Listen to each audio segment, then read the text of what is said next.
Assalamualaikum warahmatullahi wabarakatuh. Selamat malam Tabia Subajos, pendengar dan juga pemirsa RRI Net. Jumpa kembali bersama dengan Tasnim di Obrolan Budaya. Kami dari RRI Ternate untuk edisi kali ini mengangkat topik terkait dengan dampak Kementerian Kebudayaan bagi pemajuan kebudayaan di Maluku Utara. Malam hari ini juga sudah ada narasumber yang hadir di tengah-tengah kita, pendengar dan juga pemirsa RRI Net.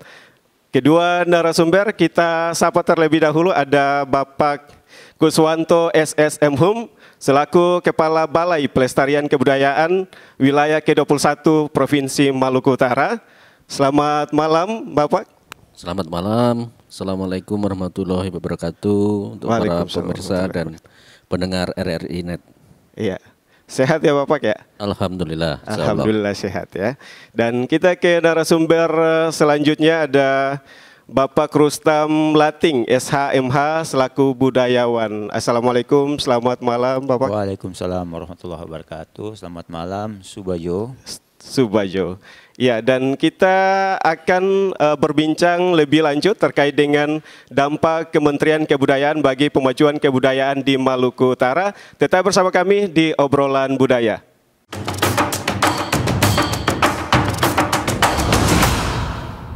Kembali bersama kami di Obrolan Budaya bersama dengan kami RRI Ternate dalam topik pemajuan dampak Kementerian Kebudayaan dalam pemajuan kebudayaan di Maluku Utara ya. Narasumber juga sudah ada. Tadi kita sudah sempat menjelaskan terkait narasumber ya. Kita sudah memperkenalkan, dan pendengar dan juga pemirsa RRI Net, Kementerian Kebudayaan Republik Indonesia adalah kementerian dalam pemerintah Indonesia yang bertugas untuk menyelenggarakan urusan pemerintahan di bidang objek pemajuan kebudayaan, cagar budaya, dan kebudayaan lainnya. Untuk menjelaskan lebih lanjut ya, ada Pak Kuswanto SSM Hum selaku Balai Pelestarian Kebudayaan Wilayah ke-21 Provinsi Maluku Utara. Ya Bapak, terkait dengan dampak Kementerian Kebudayaan yang dibuat oleh pemerintah Presiden Republik Indonesia Prabowo Subianto ya di tahun ini, dan kita tahu bahwa fokus dari Kementerian Kebudayaan adalah untuk mengembangkan bagaimana pemajuan kebudayaan di setiap daerah di seluruh Indonesia. Untuk Maluku Utara sendiri bagaimana nih terkait dengan pemajuan kebudayaan? Ya, terima kasih Pak Taslim ya.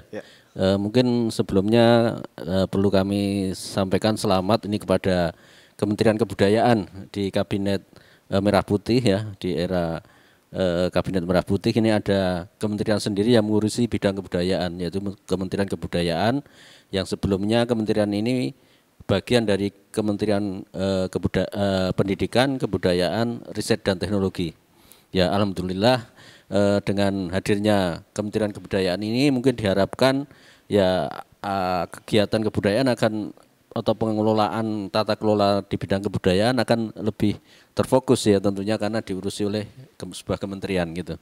Dan harapan itu tentunya ini bisa berdampak ke semua daerah termasuk di Maluku Utara. Ya tentunya kami menyambut baik dan positif dan akan terus berusaha melakukan pemajuan kebudayaan di Provinsi Maluku Utara. Seperti itu. Nanti pada intinya pemajuan kebudayaan itu kan adalah sebuah upaya untuk meningkatkan ketahanan budaya dan juga kontribusi kepada kebudayaan dunia melalui upaya pelindungan ya, kemudian pengembangan, pemanfaatan dan juga pembinaan kebudayaan. Tentunya 4 aspek itulah nanti yang akan kita majukan bersama di Maluku Utara ya. Ya baik, terima kasih Pak Kuswanto ya untuk penjelasannya terkait bagaimana kebudayaan Kementerian Kebudayaan hadir ya dalam menjaga mengembangkan ya tujuan dari kebudayaan yang ada di seluruh Indonesia.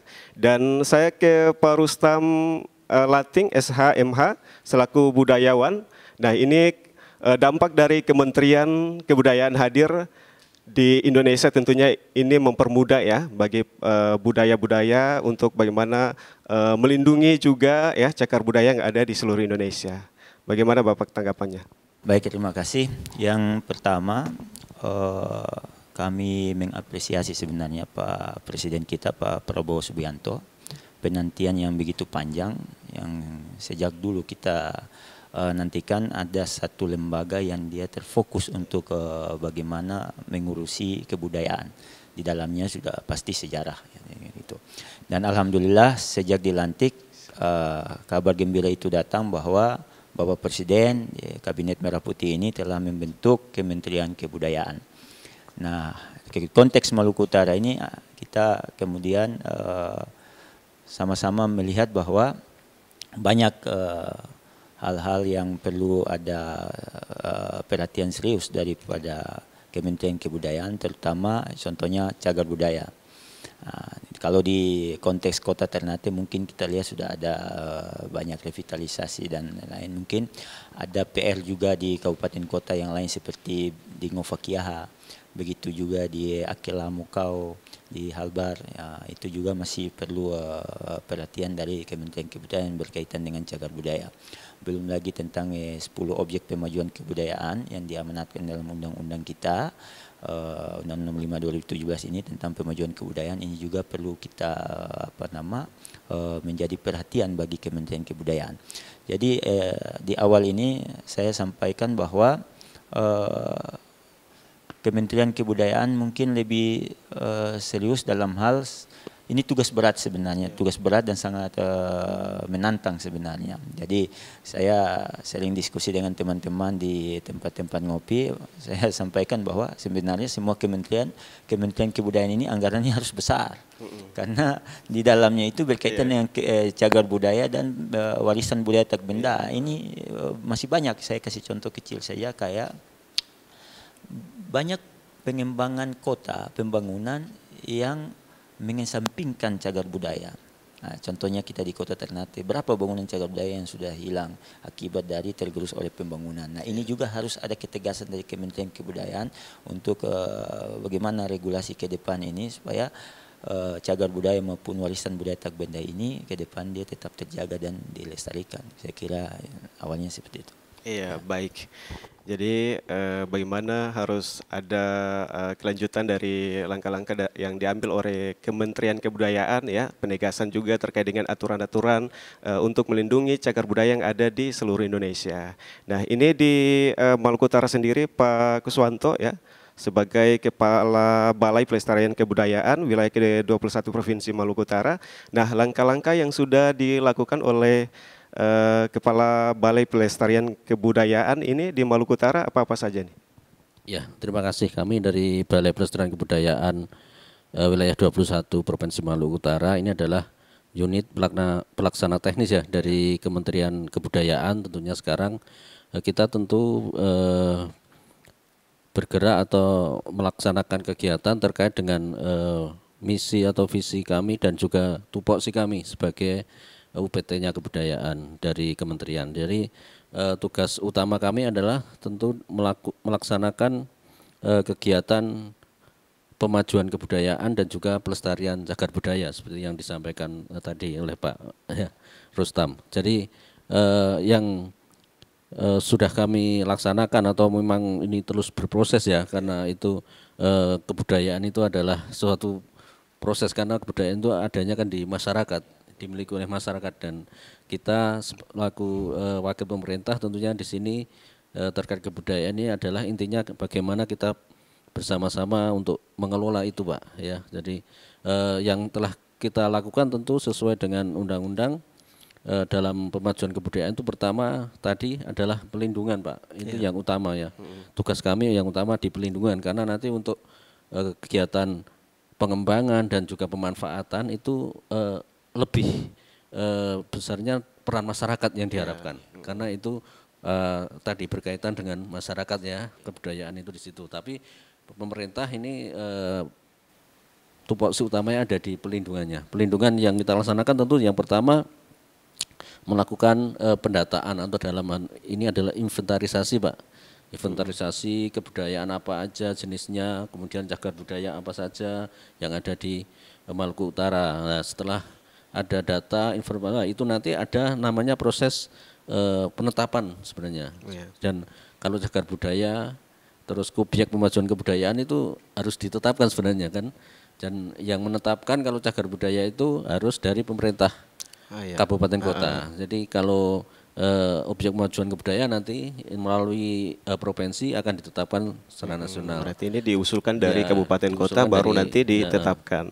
Tetapi dalam rangka inventarisasi kita bersama-sama melaksanakannya karena kita butuh data kebudayaan apa saja jenisnya yang ada di khususnya Maluku Utara itu ya. Jadi apa yang bisa diangkat, apa yang kadang kebudayaan itu yang apakah kebudayaan ini sudah punah ataukah mau punah ataukah masih eksis. Nah, itu kan perlu kategori itu. Dari setiap kategori itu baru nanti ada langkah-langkah apa yang harus dilaksanakan kan gitu. Dari inventarisasi kemudian di aspek pelindungan itu ada yang namanya nanti ada pengamanan, pelindungan. Dalam pelindungan ada pengamanan, pemeliharaan dan tentunya penyelamatan kalau memang itu sudah mau punah itu ya Pak ya. Dan itu bisa dilakukan kalau di warisan budaya itu melalui pewarisan Pak. Pewarisan dalam hal ini mewariskan kepada generasi berikutnya. Itu yang sangat penting sebenarnya. Selain tentu meningkatkan apresiasi masyarakat untuk bisa meningkatkan kesadaran mereka terhadap bagaimana melaksanakan kebudayaan mereka. Mungkin itu secara dasar dulu ya. Iya, nanti baik. bisa kita lanjutkan. Ya. Berarti kalau penetapan kebudayaan di 10 kabupaten kota ya, dan kita tahu bahwa kota Ternate yang mempunyai dinas kebudayaan hanya ada di kota Ternate gitu ya. Untuk 10 kabupaten kota belum, 9 kabupaten kota belum ada. Nah, ini melihat dari untuk bagaimana memajukan kebudayaan di Maluku Utara. Kalau hanya 1 kabupaten kota saja yang baru ada dinas kebudayaan gitu ya. Nah, dari budayawan melihat ini bagaimana? Baik, ini sering kita sampaikan dalam setiap diskusi maupun dialog bahwa pemerintah daerah ini kita tegas saja bahwa pemerintah daerah di Maluku Utara ini masih minim sebenarnya perhatian terhadap pemajuan kebudayaan dan cagar budaya sebenarnya. Kita melihat kalau dari pemerintah pusat dalam hal ini balai sudah cukup baik. Ini buktinya dengan adanya revitalisasi di Benteng Oranye, ini bukti bahwa Benteng Toloko juga kita lihat cukup baik, Benteng Kalamata juga cukup baik. Artinya bahwa di luar dari kota Ternate ini pemerintahnya masih belum serius dalam hal memaknai amanat Undang-Undang Nomor 5 Tahun 2017 tentang pemajuan kebudayaan maupun Undang-Undang Cagar Budaya. Nah, ini harus menjadi perhatian dari pemerintah pusat dalam hari ini Kementerian Kebudayaan bahwa ada penekanan. Kita kan setiap merumuskan anggaran negara maupun anggaran daerah ini RPJMD maupun RPJMN itu kan budaya sebagai jati diri bangsa. Ini harus masuk di dalam perumusan anggaran ini. Artinya bahwa di sini dia menjadi dasar. Nah, sedangkan kita lihat contoh jangan jauh-jauh saya kita ke Halmahera Barat. Benteng yang berada di Jalur Selatan Sidangoli. Memang ada papannya, tapi kalau pemerintah daerah tidak secepatnya mengantisipasi perkembangan penduduk, maka ini akan terjadi seperti di Kastela atau di Rua ini. Banyak rumah penduduk sudah masuk dalam area-area cagar budaya, seperti yang terjadi di makam Belanda yang ada di Kelurahan Santiong. Sekarang kan kita tidak tahu batas wilayahnya sampai di mana. Bahkan makam Belanda ini pun sudah ada di area dalam rumahnya warga. Beberapa waktu lalu saya bawa tamu dari Belanda untuk melihat kondisi makam Belanda ini sudah rusak, bahkan buat rumah. Ada 2 buah yang paling besar itu pimpinan pasukannya, sekarang makamnya ada di dalam dapur. Nah, ini juga harus ada perhatian dari pemerintah daerah sebenarnya. Bagaimana keseriusan mereka untuk memaknai 2 undang-undang ini, yaitu Undang-Undang Cagar Budaya dan Pemajuan Kebudayaan. Kemudian Maluku Utara ini terdiri dari beberapa suku, bahkan bahasa pun ada beberapa. Bahasa Gamkonora pun sudah mau punah. Sekarang tinggal beberapa orang yang bisa kita dapati untuk mengetahui tentang bahasa Gamkonora. Ada satu peneliti bahasa itu yang datang dari Belanda, yaitu Ibu Prof. Leontin pernah datang meneliti tentang bahasa Sahu. Ini ke depan pemerintah daerah bagaimana langkah-langkah yang harus diambil. Kalau dinas kebudayaannya masih melekat di dinas pendidikan dalam bentuk eselon 3 atau kabit ini, seperti provinsi kabit kebudayaan masih di bawah pendidikan, selamanya tidak akan berjalan baik. Koordinasi antara pemerintah daerah dengan balai cagar budaya, balai pelestarian cagar budaya juga tidak akan efektif karena eselonnya masih eselon 3 di bawah dinas pendidikan yang fokusnya masih masalah pendidikan. Ada juga kabupaten kota yang masih melekat di dinas pariwisata. Nah, ke depan ini dengan adanya Kementerian Kebudayaan seharusnya pemerintah daerah setempat untuk secepatnya menerbitkan perda atau perbub atau perwali atau pergub tentang pembentukan dinas kebudayaan untuk fokus kerjanya sampai ke situ. Jadi sampai saat ini 9 kabupaten kota kami anggap belum serius dalam hal memaknai kebudayaan ini. Contohnya di Obi pada saat kita tidak menentang tambang ya, tapi tambang juga harus kita dukung. Namun ada wilayah-wilayah tertentu yang tidak bisa disentuh dalam hal wilayah cagar budaya. Seperti contoh yang terjadi di Obi Kawasi. Ini kan dulunya itu kawasan cagar budaya. Ada satu benteng di situ. Tapi karena ada proyek nasional yaitu tambang masuk, maka ini dia bergeser. Beberapa penduduk di situ akhirnya bergeser. Bentengnya ada. Bahkan saat awal perusahaan masuk saat itu ada sudut benteng yang kena eksa waktu itu. Waktu itu kepala balainya Pak Husni kalau tidak salah. Kita pernah dialog dengan beliau bagaimana tindakan selanjutnya itu seperti apa. Makanya pemerintah daerah terutama yang masuk dalam wilayah tambang ini harus serius untuk membentuk dinas kebudayaan dan menerapkan perda tentang cagar budaya, perda tentang pemajuan kebudayaan. Melihat dari undang-undang yang sudah telah ada beberapa tahun lalu. Ini sampai sekarang belum ada tanggapan. Begitu juga dengan seperti Morotai yang jadi wilayah Perang Dunia Kedua saat itu. Sampai sekarang pun kita belum lihat bagaimana langkah-langkah untuk pemajuan kebudayaan dan pelestarian cagar budaya tadi mereka lakukan dengan lembaga yang nanti mereka bentuk. Saya kira itu. Iya, baik ya. Berarti ini juga belum ada keseriusan dari pemerintah kita ya. Dan ini untuk pengusulan cagar budaya kan harus dari pemerintah setempat gitu ya, Bapak Kusno. Sebelum ke nasional. Sebelum ke nasional. Iya. Nah, ini seberapa sulitkah untuk mengusulkan terkait dengan cagar budaya?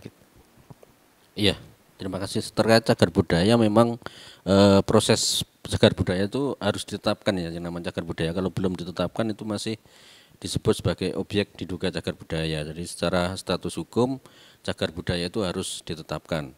Lah untuk proses penetapan cagar budaya memang dimulai dari pemerintah kabupaten kota Pak, dan yang bisa menetapkan merekomendasikan penetapan itu harus ada namanya tim ahli cagar budaya, tim TACB ya, tim ahli cagar budaya itu yang akan mengkaji data-data atau usulan-usulan dari masyarakat tadi yang kita inventarisasi tadi, itu dikaji oleh tim ahli cagar budaya apakah itu layak sebagai cagar budaya atau tidak. Kalau itu layak, nanti tim ini merekomendasikan kepada bupati atau wali kota untuk menetapkan objek itu sebagai cagar budaya. Jadi intinya kabupaten kota harus membentuk yang namanya tim ahli cagar budaya. Nah itu.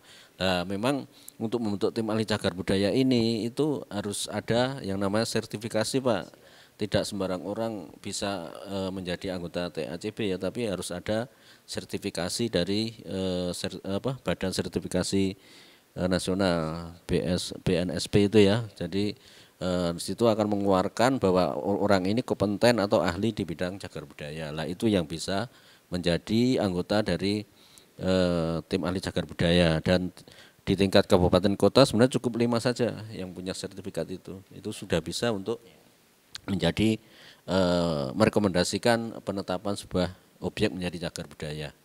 Nah, proses itu yang mungkin selama ini yang di Maluku Utara ini baru di kota Tidore, Pak, Kepulauan, dan kemarin di Ternate yang dilaksanakan, dan ada kabupaten di mungkin Halu atau mana ya yang dia sudah punya sebenarnya TAJB tapi belum berproses untuk penetapan. Nah ini tentu kami dari pusat mendorong agar kabupaten kota dan juga di tingkat provinsi ini agar bisa nanti kedepannya lebih meningkatkan atau memperhatikan tentang penetapan cagar budaya ini, karena dengan penetapan inilah nanti status dari objek itu jelas sebagai cagar budaya.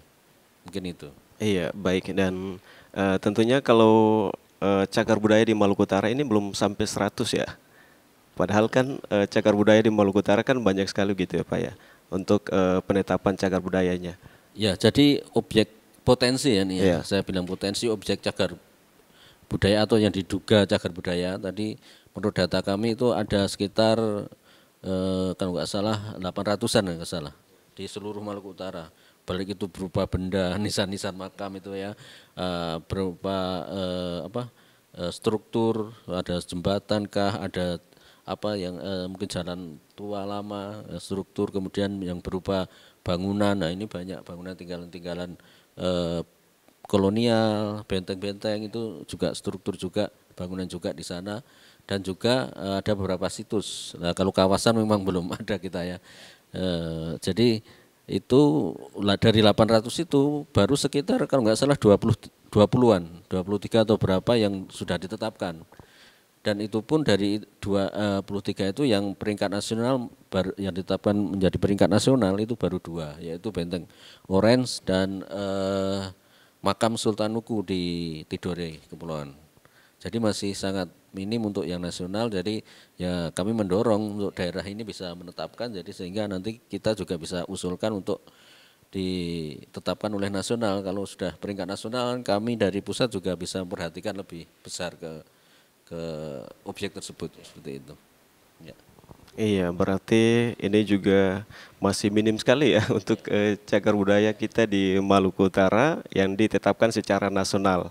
Nah, ini juga menjadi pekerjaan rumah kita semua ya, karena sudah dibentuk Kementerian Kebudayaan, tentunya ini juga harus bagaimana kita mendorong ya untuk pemajuan kebudayaan kita di Maluku Utara. Nah, untuk dari budayawan sendiri, untuk penetapan yang kita tahu di Kota Ternate juga banyak sekali ya, tapi yang baru ditetapkan kemarin juga sudah direnovasi terkait dengan Kadaton Kesultanan Ternate juga sudah masuk dalam cagar budaya gitu ya. Nah ini juga masih ada beberapa yang belum masuk dalam cagar budaya. Nah ini Kota Ternate juga sudah mempunyai dinas kebudayaan. Nah ini yang menjadi kendala apa nih kalau menurut dari budayawan?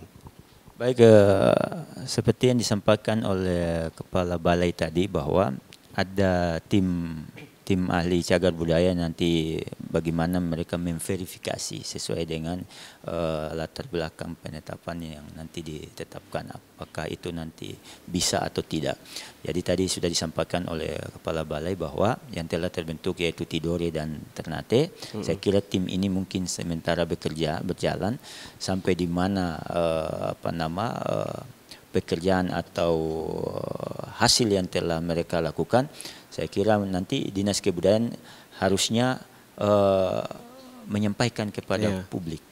Karena tim ahli cagar budaya ini dia tetap akan koordinasi dengan Dinas Kebudayaan dan Balai sebenarnya.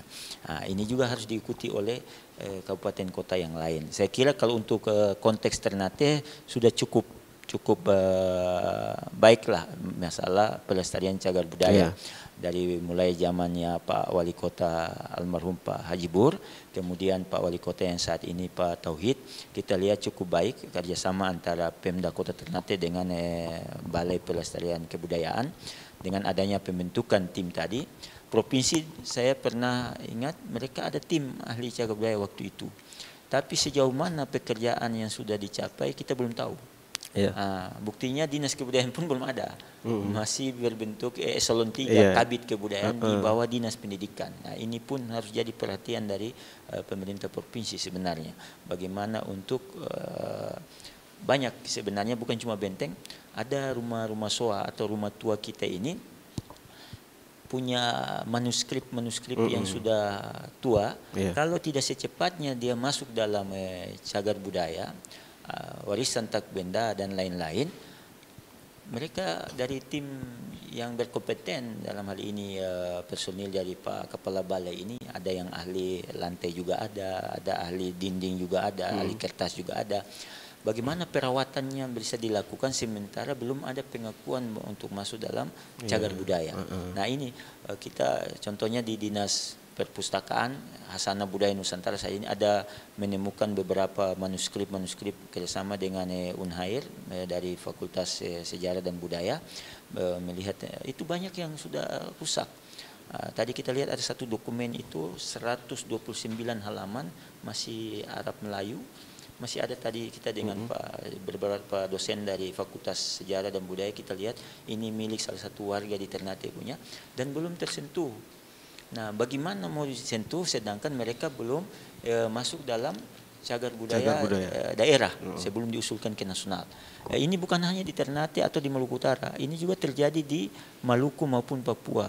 Contohnya Maluku juga begitu, rumah-rumah adat begitu banyak, contohnya di Seram, di Hitu. Banyak manuskrip juga. Saya pernah waktu itu balai masih satu dengan Ambon. Saya pernah komunikasi satu rumah tua di salah satu daerah di Jazirah itu. Di situ tim sudah datang waktu itu dari balai, tetapi belum masuk dalam cagar budaya daerah. Nah, baru diusulkan. Jadi mereka tidak bisa untuk bagaimana menetapkan atau membantu bagaimana melestarikan manuskrip-manuskripnya. Jadi ada sebagian orang tua-tua kita di Halmahera, di Morotai maupun di Jailolo, Bacan dan lain-lain ini, di sini kita bilang levo, buku-buku catatan para leluhur itu mereka simpan. Ada yang simpan di tempat masak yang dari tanah dulu, itu tuh kertasnya sepanggal-sepanggal masih ada di Ternate juga kita temukan, di Tobololo juga kita temukan, belum ada tersentuh. Di Jailolo juga tulisan paku itu kita temukan belum ada tersentuh. Nah ini juga tim ahli yang nanti dibentuk di daerah ini punya PR yang sangat besar. Nah, makanya saya bilang di awal tadi bahwa kerja paling berat ini Kementerian Kebudayaan. Artinya kementerian ini bagaimana dia menyampaikan kepada dunia bahwa kami ini punya sejarah yang besar. Contohnya kita di Maluku Utara ini kan 1522 Portugis masuk, 1529 atau 1529 Belanda masuk. Bagaimana Kementerian Kebudayaan ini meluruskan sejarah yang selama ini menjadi perdebatan, menjadi tanda tanya masyarakat. Contohnya jalur sutra ini seperti apa, jalur rempah ini seperti apa. Nah dengan adanya Kementerian Kebudayaan ini bagaimana dia meletakkan kompas arah yang jelas dari sejarah bangsa ini, dari Sabang sampai Merauke, wilayah timur ini seperti apa. Sampai sekarang kan kita masih bingung. Apakah Maluku Utara dan Sulawesi masuk dalam rumpun Melayu ataukah tidak? Tapi dari kostumnya kan mirip dengan Melayu, yang kita bilang baju sadaria yang sering kita pakai ini mirip dengan pakaian adat yang ada di Melayu, mirip dengan di Brunei dan Malaysia. Saya pernah lihat satu di video pernikahan anak Raja Brunei, terus ada perempuan dengan kain, terus mereka kepal di tangan kiri. Ini sama dengan di Tidore ketika kita masuk keraton, perempuan kan kepal tangan kiri. Ini belum ada yang menceritakan bagaimana apa hubungannya sampai kemiripan ini ada. Begitu juga yang baju kebaya.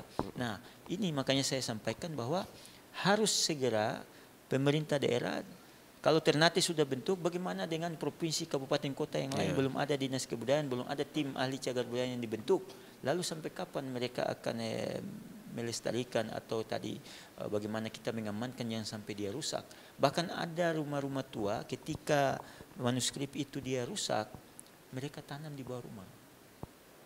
Karena tidak ada yang membantu untuk melestarikan. Kalau kita ke Pemda pun mereka sampaikan belum ada pengakuan untuk Anda masuk ke cagar budaya. Nah, ini juga jadi PR bagi pemerintah daerah yang belum terbentuk tim cagar budaya maupun belum terbentuknya dinas kebudayaan. Sampai saat ini belum ada perda tentang pemajuan kebudayaan, belum ada perda juga tentang cagar budaya. Kita berbicara selama ini regulasinya belum ada. Nah, ini ke depan juga harus ada sinkronisasi antara pemerintah daerah dengan pihak kementerian, dalam hal ini balai. Balai ahlinya saya salut kepada Balai Cagar Budaya. Saya selama ini sering koordinasi dengan mereka. Mereka punya personil itu ahlinya banyak. Tapi bagaimana pemerintah daerah ini untuk berkoordinasi, berkonsultasi dengan mereka untuk penyelamatan cagar budaya dan warisan budaya tak benda yang ada di Maluku Utara. Minus Ternate, karena saya lihat Ternate cukup jalan baik selama ini dengan adanya benteng dan lain-lain ini cukup. Baru tadi Pak Kepala Balai bilang sudah ada juga tim cagar budaya Tidore dan Ternate di Maluku Utara, hanya Tidore dan Ternate. Lalu bagaimana dengan kabupaten yang lain, kabupaten kota yang lain dari Halmahera Barat, Halmahera Selatan, Morotai dan Halmahera Tengah? Ini juga harus jadi catatan bagi kepala daerah ke depan. Mungkin ini dari sisa beberapa bulan ini kepala daerah yang ada ini kami rasa tidak bisa berbuat banyak. Jadi mungkin kepala daerah nanti dilantik baru, bagaimana dia tentang pelestarian cagar budaya ini. Saat kampanye yang lalu saya memperhatikan semua calon ini hanya minim beberapa yang menyentuh tentang pemajuan kebudayaan dan cagar budaya. Dari ke depan personilnya di bawah, struktur di bawahnya harus paham betul bagaimana tentang pelestarian cagar budaya dan pelestarian dan pemajuan kebudayaan itu sendiri. Dalam hal ini kita punya sastra lisan, kita punya adat istiadat, kita punya pakaian adat. Sampai saat ini pun kita belum ada buku yang bercerita tentang pakaian adat Bacan seperti apa, pakaian adat Jailolo seperti apa, adat Tidore seperti apa. Ini ke depan juga pemerintah daerah harus memperhatikan. Saya kira itu. Iya, baik ya. Penjelasan yang sangat luar biasa ya dari Pak Rustam ya, dan saya ke Pak Kuswanto. Ini bagaimana tadi disampaikan ya, untuk Ternate dan Kota Tidore sudah punya tim ahli. Nah, untuk bagaimana Kepala Balai, dalam hal ini Balai Pelestarian Kebudayaan Wilayah ke-21 Provinsi Maluku Utara ini berkolaborasi dengan kabupaten kota yang belum ada tim ahli begitu. Kami sebenarnya menyiapkan beberapa staf atau pegawai yang kami sudah sertifikasikan, Pak. Dia punya kompetensi sebagai tenaga ahli cagar budaya dan itu bisa dipakai oleh kabupaten kota yang akan mungkin membentuk tim TACB, walaupun mungkin masih terbatas ya. Nanti kedepannya coba terus kami usulkan untuk karena ini harus ke BNSP di pusat dan itu mereka yang mensertifikasi sehingga nanti di Maluku Utara ini akan lebih banyak tenaga yang bersertifikat itu sehingga kabupaten kota juga lebih mudah kalau mau membentuk tim ahli cagar budaya. Sebenarnya tidak hanya tim tentang cagar budaya ya, tapi juga terkait dengan OPK tadi yang 10 OPK objek pemajuan kebudayaan, ada manuskrip, ada adat istiadat, kesenian daerah, tradisional, olahraga tradisional gitu ya, yang itu juga perlu untuk diusulkan untuk penetapan, walaupun sebenarnya di Maluku Utara sudah cukup banyak, itu ada sekitar 60-an Pak yang sudah ditetapkan sebagai warisan budaya tak benda Indonesia WPTB. Jadi termasuk seperti kalau di sini ada Kololikie ya, ada Ritus Kololikie, kemudian kalau di Tidore itu ada Bata kemarin itu sudah termasuk yang sudah ditetapkan. Nah mungkin yang perlu kami sampaikan juga bahwa untuk bisa ditetapkan sebagai warisan budaya tak benda itu memang perlu kajian-kajian Pak yang menyatakan bahwa itu mempunyai nilai penting terkait dengan kebudayaan itu dan itu asli dari kebudayaan daerah itu ya. Jadi sebenarnya tertarik juga untuk manuskrip Pak tadi yang disampaikan oleh Bapak di Maluku Utara itu masih jarang sekali. Ternyata ada, nanti mungkin ke depan kita bisa lakukan itu inventarisasi manuskrip kalau perlu ya, terkait manuskrip saja. Mungkin kalau Bapak punya informasi yang banyak penting nanti bisa disampaikan ke kami dan kami ada namanya tim Jaya atau kelompok kerja kami yang di situ ada tugasnya melakukan pendataan dan dokumentasi. Nah itu nanti mungkin bisa kita lakukan setelah ada kegiatan itu, baru kondisinya kan nanti diketahui kondisi itu seperti apa, baru nanti tindakan apa yang perlu bisa kita laksanakan bersama-sama tentunya ya, antara baik dari organisasi masyarakat, kemudian dari pemerintah daerah dan juga kami tentu dari pemerintah pusat akan mendukung semua itu dan mendampingi agar proses pemajuan kebudayaan ini bisa sesuai dengan aturan yang ada gitu. Ya. Iya, dan yang dijelaskan dari Pak Rustam tuh banyak sekali ya yang belum terverifikasi ya dan belum diusulkan begitu ya. Dan tentunya kalau kita bandingkan dengan kota-kota lain, provinsi lain, tentunya kita masih kalah jauh gitu ya. Karena kita masih 62 ya yang masuk dalam penetapan nasional begitu ya. Nah, ini juga tentunya pendengar dan juga pemirsa RRI Net ya, untuk pemajuan kebudayaan kita sudah punya Kementerian Kebudayaan, di mana ini salah satu dampaknya tentunya ini memajukan ekonomi juga begitu ya. Nah, kalau kita menetapkan, melindungi dan juga menjaga, tentunya ini juga menjadi aset kita ke depannya, biar kadang ada juga kita punya persamaan kebudayaan dengan wilayah lain begitu ya. Nah, ini bagaimana supaya kita secepatnya menetapkan biar tidak diklaim oleh daerah lain. Dan tentunya juga Indonesia juga pernah mengalami seperti itu ya, terkait dengan persamaan kebudayaan dengan tetangga kita gitu, dan diklaim oleh tetangga terkait dengan kebudayaan yang sama dengan Indonesia. Nah, ini untuk menjaga hal itu tidak terjadi di Maluku Utara, bagaimana ini? Kalau saya lihat mungkin ada WBTB, warisan budaya tak benda ini ada milik wilayah tersebut, ada juga milik bersama. Contohnya Cakalele. Yeah. Ada di sini kita ada Cakalele, Papua juga ada, Maluku juga ada. Ini dia menjadi warisan budaya bersama. Jadi ada seperti itu karena waktu kita usulkan waktu itu kami dari Pemkot Ternate, Dinas Kebudayaan, kita usulkan ada 7 waktu itu. Ada nasi kuning dengan telur itu ya, sebut dada, kemudian ritual adat Kolani Uci Sabea, Sultan Turun Salat, kemudian Ferekie, Ziarah Kutub, Kolikie Metengolo, Pawe Obor Gamma Cahaya, itu kita usulkan dengan saro-saro waktu itu. Tapi waktu sidang di provinsi, kemudian waktu itu balai WBTB masih di Ambon, kita sidang lagi di Ambon waktu itu, dari 7 itu yang masuk hanya Kolikie Metengolo. Nah, itu yang akhirnya kemarin Pak Wali kita, Pak Tauhid, menerima sertifikat dari Kementerian, itu masih satu, Kementerian Pendidikan dan Kebudayaan, bahwa warisan budaya tak benda Kolikie Metengolo adalah milik Kota Ternate. Nah, dan tidak ada di daerah lain. Jadi ada warisan budaya tak benda ini milik bersama, ada yang milik daerah tersebut. Nah, kalau di Ternate ini kan soya-soya dengan Kolikie Metengolo ini sudah masuk WBTB. Kemudian Sula juga sudah banyak yang masuk, seperti Kanari juga sudah jadi resmi miliknya Kepulauan Sula. Kemudian di Halbar juga sudah pengusulannya mungkin sudah puluhan. Tinggal yang lain. Artinya pengusulan begitu banyak, tapi tidak sinkron dengan keberadaan lembaga seperti pembentukan tim ahli cagar budaya, pembentukan dinas kebudayaan.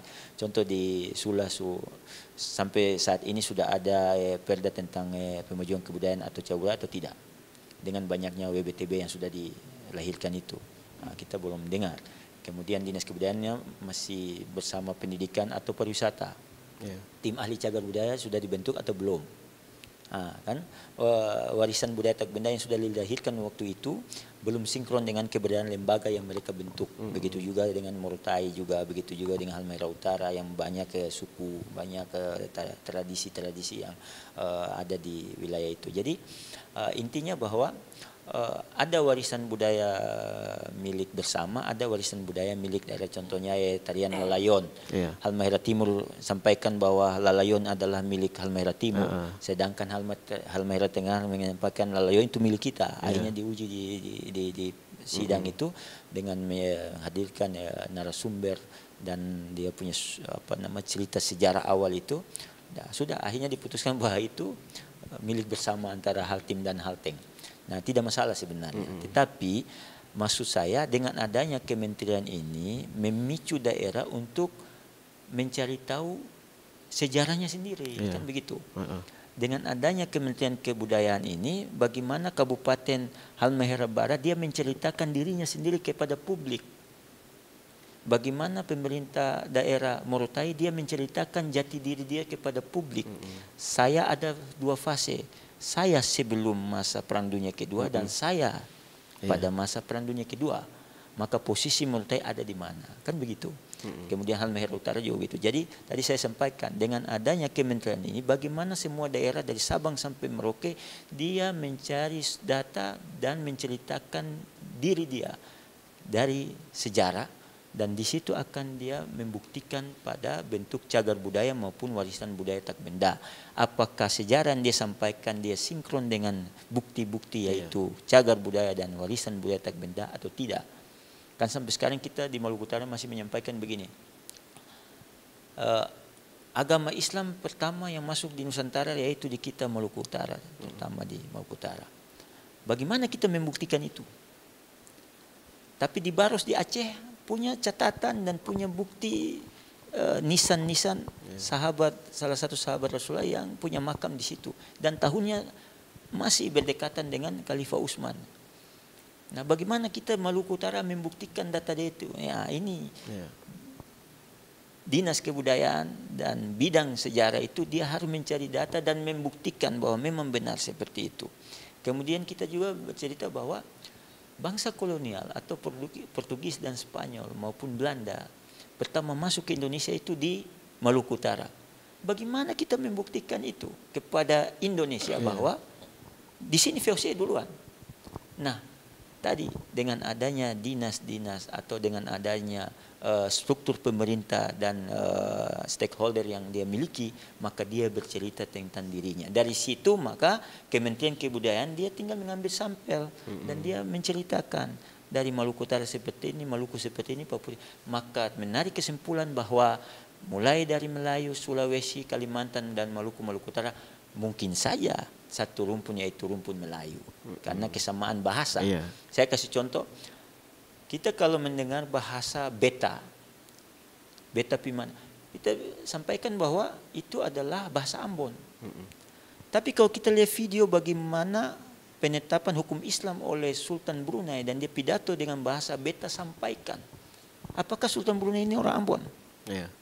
Kan tidak. Kita lihat di Johor, ketika Sultan Johor menyampaikan beta sampaikan mulai hari, apakah dia itu orang Ambon? Sampai sekarang tidak ada yang menelusuri bahasa beta ini, apakah ini bahasa Ambon ataukah ini bahasa bangsawan-bangsawan Melayu yang dipakai. Nah, dengan adanya kementerian ini, dengan adanya Dinas Kebudayaan, dengan adanya timnya ahli ini, mari kita bercerita tentang diri kita kepada bangsa lain bahwa kita ini adalah serumpun. Saya kira itu yang perlu menjadi perhatian dari pemerintah daerah di luar dari Ternate. Kenapa saya bilang Ternate di luar? Karena Ternate dinasnya sudah ada. Tinggal bagaimana peningkatan SDM-nya untuk mengelola ini. Saya kira itu. Ya, mungkin itu intinya ya, agar tidak kebudayaan kita tidak diklaim oleh tadi bangsa lain. Salah satunya adalah penetapan itu menjadi penting. Penetapan sebuah objek itu menjadi baik menjadi warisan budaya tak benda ataupun menjadi cagar budaya menjadi penting, sehingga bahwa itu sudah secara status hukum sudah dimiliki oleh daerah kita gitu ya. Dan itu tadi memang dalam penetapan itu bisa menjadi milik bersama kalau memang diuji memang itu bersama-sama suatu daerah, karena kebudayaan itu dalam masa lalu tidak mengenal administratif wilayah. Jadi sebuah mungkin dulu satu wilayah kerajaan yang sama ya, jadi kebudayaannya sama. Nah, itu bisa saja seperti itu.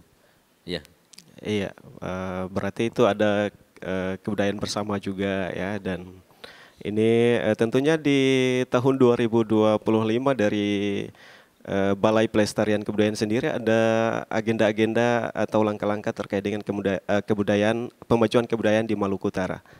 Ya, tentu kami selaku UPT dari Kemendikbud, kami punya beberapa program kegiatan yang ke depan ya, yang mungkin juga sudah kami lakukan di tahun ini, seperti kemarin terkait dengan WPTB itu ada restorasi pakaian adat Pak, kami coba melakukan di Halut kalau salah ya. Kemudian ada ini mengenalkan gohu ikan, apa tuh masakan ya, kuliner gohu ikan yang mungkin bagi generasi muda sudah mulai pudar, kita bawa ke sekolah Karena tadi ada yang penting adalah pewarisan tadi Pak, mewariskan kebudayaan kepada generasi muda. Itu mungkin ke depan juga kegiatan seperti itu juga kami lakukan. Selain kegiatan yang sifatnya ke cagar budaya juga, mulai dari pemeliharaannya, kita punya di beberapa situs yang kita pelihara. Di situ ada namanya juru pelihara. Kemudian ada juga nanti ke depan di aspek ini pemugaran Pak, beberapa pemugaran. Bahkan tahun ini sudah kita mulai ada pemugaran di Benteng Castella dan di Halsel itu ada pemugaran Benteng Bernavel. Dan kami punya juga kegiatan perlindungan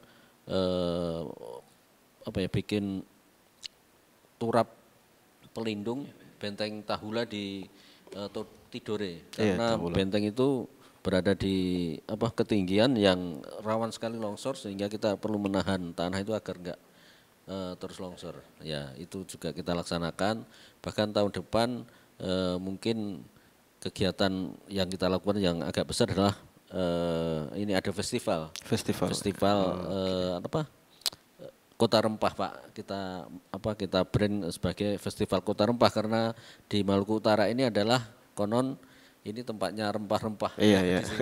Sebagai Bijakanon, sebagai ada yang di Tidore bahkan mempromosikan diri sebagai titik nolnya jalur rempah ya. Jadi dan festival ini akan kita laksanakan, insya Allah ke depan juga akan kita laksanakan dengan tentu menggandeng semua stakeholder ya, pemerintah daerah, masyarakat, mungkin UMKM yang terkait dengan kegiatan kebudayaan yang tentu pelaku-pelaku budaya juga ya, di situ bisa menampilkan berbagai kebudayaannya dan tentu dengan demikian ini sebagai ajang promosi kebudayaan, promosi warisan budaya yang ada di Maluku Utara dan juga sekaligus bentuk sosialisasi ke masyarakat seperti itu.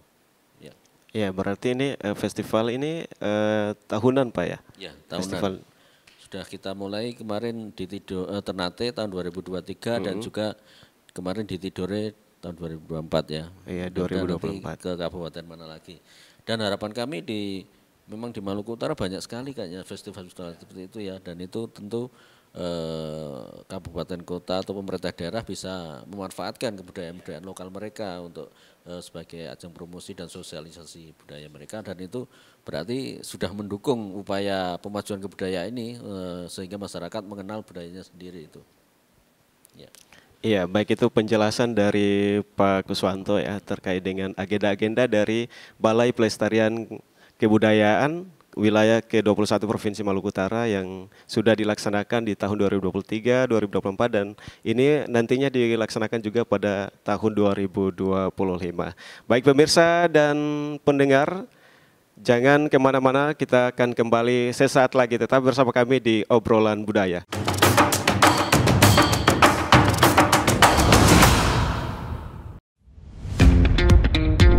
Selamat datang di era digital baru. RRI News kini hadir di genggaman Anda dengan aplikasi mobile terbaru. Temukan berita online terkini, cepat, dan terpercaya langsung dari perangkat Anda dengan fitur pembaruan berita real time dari aplikasi mobile RRI News. Anda tak akan pernah ketinggalan informasi.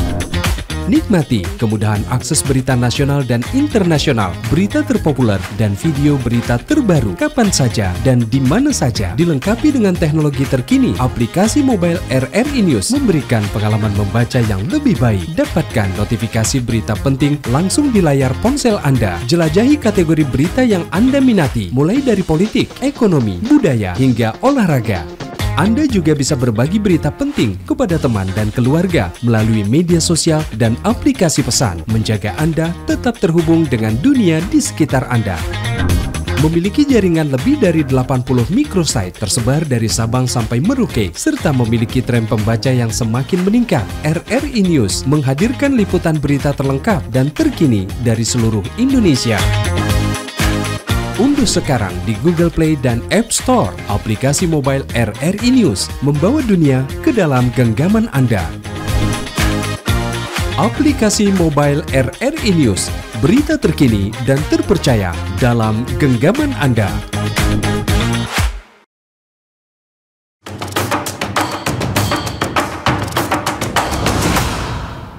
Pendengar dan juga pemirsa RRI Net, kembali lagi bersama dengan kami di obrolan budaya dengan kami dari RRI Ternate.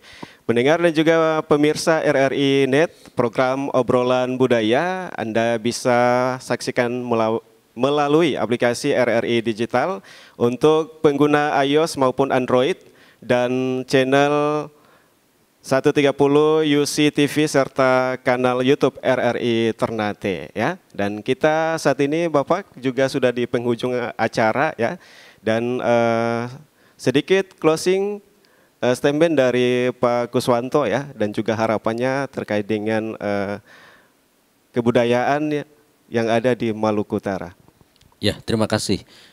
Secara data kami potensi kebudayaan di Maluku Utara cukup besar karena ada sekitar tadi saya katakan 800 objek diduga cagar budaya, kemudian itu baru ditetapkan 23 Pak ya, dan ada juga WPTP yang sudah ditetapkan sekitar 60-an warisan budaya tak benda sudah tetap. Ini merupakan potensi budaya yang luar biasa di Maluku Utara dan ini perlu kita majukan bersama. Tentunya kami dari pemerintah pusat bisa mendampingi, mengawasi dan juga memberikan arahan terkait dengan bagaimana kita bersama-sama memajukan kebudayaan di Maluku Utara. Tentu peran serta dari pemerintah daerah dan peran serta masyarakat luas itu sangat kami harapkan, karena tanpa itu karena mungkin tidak berhasil ya, karena kebudayaan itu adanya di masyarakat. Jadi peran serta masyarakat itu sangat dibutuhkan, sehingga mari kita mendorong pada masyarakat Maluku Utara bagaimana kita bersama-sama memajukan kebudayaan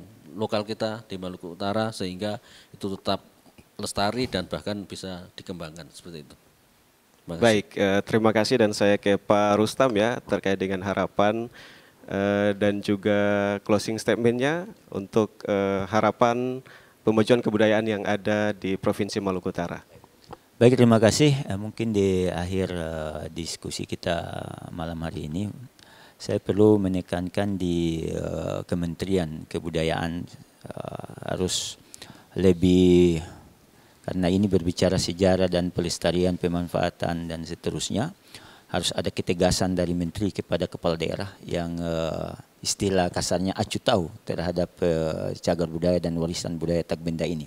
Bagaimana Pak Menteri harus tegas kepada gubernur, bupati maupun wali kota yang belum membentuk lembaga seperti tim ahlinya tadi, kemudian dinasnya itu harus berdiri sendiri TPA, dan mungkin kepada Bapak Presiden Prabowo, dinas atau kementerian ini cukup berat tugas dan tanggung jawab. Saya kira harus ada plus anggarannya di Kementerian Kebudayaan, karena dari Sabang sampai Merauke kalau kita berbicara cagar budaya warisan tak benda, maka 5 tahun belum cukup untuk kita selesaikan.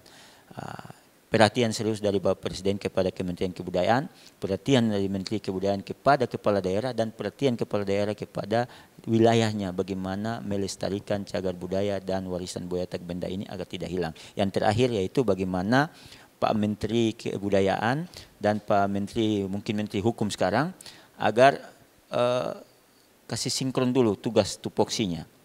Karena ada hak intelektual juga masuk dalam pengakuan warisan budaya tak benda juga yang membingungkan masyarakat.